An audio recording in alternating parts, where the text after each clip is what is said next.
बंद झाले. शांती ब्रह्मातील शांतता भंग करण्याचा प्रयत्न आपल्याकडून झाला. एवढंच झाले तर स्त्री जातीचा स्वाभिमान पायदळी करून एका स्त्रीवर शस्त्र उचलण्याची अभिषेक आपण अंगवला.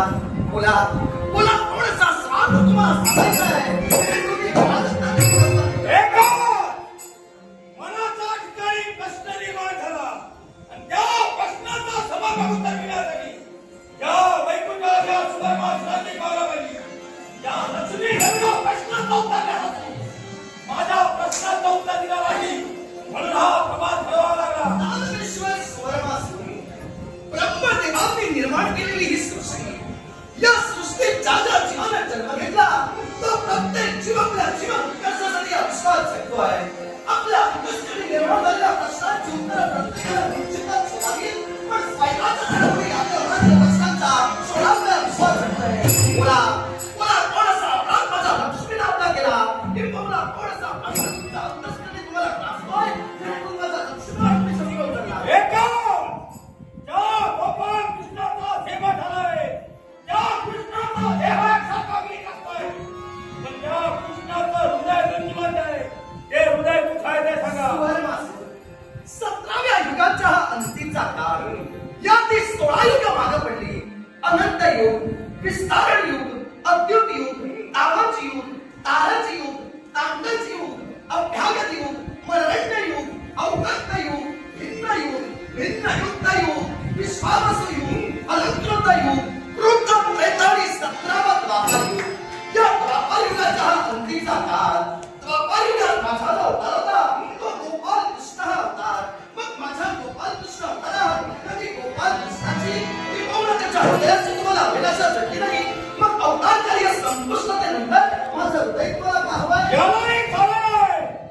ते हृदयाच्या राज्यात होणार आहे, विद्या राज्याची भरभरा घडणार आहे. तुमच्या पराक्रमावर तुमचा विश्वास निर्माण झाला. का म्हणू? कानाचे भोगतेवरून दानवाने अविश्वास ख्यातिकीर्ती मिळवली. त्या ख्यातिकीर्तीला तुम्ही गालबोट लावता. सुवर्णासुराची विनंती आहे तुम्हाला. दानवान शस्त्राला वैमनस्य देवता कधीही मिटण्यास तयार आहे, पण तुम्ही तुमची वृत्ती आधी बदला.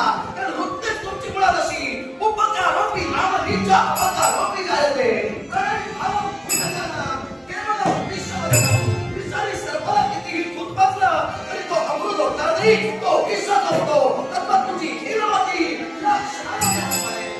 हिरवती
रे